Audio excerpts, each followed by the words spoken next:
আপনার কাছে কাবিননামা বা নিকাহনামা নাই, কিন্তু আপনি চাচ্ছেন আপনার স্বামী বা আপনার স্ত্রীকে তালাক দিতে, তখন কি ওটা সম্ভব হবে? কাবিননামা ছাড়া কি তালাক দেওয়া সম্ভব? তো আজকে বিষয় নিয়ে কথা হলো ভিডিওতে, আমি আছি ফেরদৌস শুভ।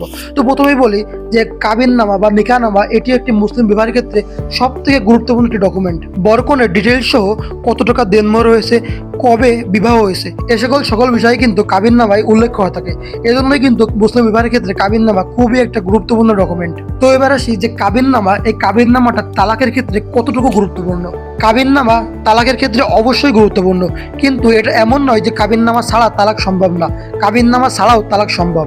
তালাক সাধারণত দুই ধরনের হয়, একটি হলো একপাক্ষিক এবং অন্যটি হলো যৌথভাবে তালাক বা খোলা তালাক। সাধারণত আপনি যখন কোনো অ্যাডভোকেট বা যখন কোনো কাজের কাছে যাবেন তালাকের জন্য, তখন তারা আপনার কাছে কাবিননামা চাবে। কিন্তু আপনার কাছে যদি কাবিননামা না থাকে, আপনি কোনো কারণে আপনার হারাই গেছে বা আপনি কাবিননামা করেননি, বা অন্য কোনো কারণে আপনি যদি কাবিননামা দিতে সেখানে না পারেন, তখন কিন্তু আপনি আপনাদের বিবাহ কবে হয়েছিল, আপনাদের বিবাহের দেনমোহর কত ছিল, এবং আপনার বিবাহের কত টাকা উসুল হয়েছে, কত টাকা বাকি ছিল, এবং পুরো টাকাটা কি উসুল হয়েছে নাকি, এই সকল ডিটেইলস ওখানে দিতে পারলে তখন কিন্তু আর কাবিননামার প্রয়োজন নাই। কাবিননামার প্রয়োজন তখনই পড়ে যখন আপনার কাছে এই ধরনের কোনো ডিটেইলস আপনি জানেন না বা সুস্পষ্টভাবে আপনার কোনো ধারণা নাই। একজন অ্যাডভোকেট বা একজন কাজী আপনার কাছে কাবিননামা চাওয়ার মেইন যে রিজনটা, এটা হলো এই সকল ডিটেইলসগুলো সুন্দরভাবে এবং সঠিকভাবে লেখার জন্য। 1961 সালের মুসলিম পারিবারিক আইনের কোথাও এ বিষয়ে উল্লেখ করা নেই যে তালাকের জন্য অবশ্যই কাবিননামা প্রয়োজন।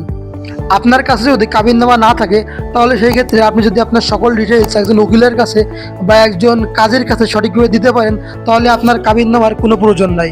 আপনার কাছে যদি কাবিননামা থাকতো এবং আপনি যদি আপনার স্ত্রীকে তালাক দিতে চাইতেন, তাহলে সেক্ষেত্রে কি করতেন? সেক্ষেত্রে আপনি একজন অ্যাডভোকেট বা একজন কাজীকে দিয়ে আপনার স্ত্রীর কাছে এবং সালিসি বোর্ডের কাছে একটি লিগাল নোটিশ পাঠাতেন। লিগাল নোটিশ পাঠানোর 3 মাস পরে সাধারণত আপনার ডিভোর্সটা কার্যকর হতো। কিন্তু আপনার কাছে যদি কাবিননামা না থাকে এবং আপনি সকল ডিটেলস সঠিকভাবে একজন অ্যাডভোকেটের দিয়ে বা একজন কাজীরে দিয়ে আপনার স্ত্রীর কাছে পাঠালেন এবং একই সাথে আরবিট্রেশন কাউন্সিল বা সালিসি বোর্ডে পাঠিয়ে দিলেন, তখনও কিন্তু এই সেম প্রসেসটা হবে। আপনি লিগাল নোটিশ পাঠানোর 3 মাস পরে আপনার কাছে কাবিননামা থাকুক কি না থাকুক, 3 মাস পরে আপনার ডিভোর্সটা কার্যকর হবে। সো মেইন যে পয়েন্টটা এখানে, আপনি যদি আপনার স্বামী বা আপনি যদি আপনার স্ত্রীকে তালাক দিতে চান এবং আপনার কাছে যদি কোনো কাবিননামা না থাকে, তাহলে আপনার কোনো সমস্যা নাই। আপনি যদি আপনার সকল ডিটেলস সঠিকভাবে পূরণ করতে পারেন, তাহলে আপনার কাবিননামার কোনো প্রয়োজন নাই। সো ভিডিওতে আমি ছিলাম আপনার মধ্যে Ferdous Shuvo, European University of বাংলাদেশের আইন বিনোদন শিক্ষার্থী। Thank you everyone, thank you all for watching this video. And ভিডিওটি ভালো লাগলে অবশ্যই আর পেজটি ফলো করবেন।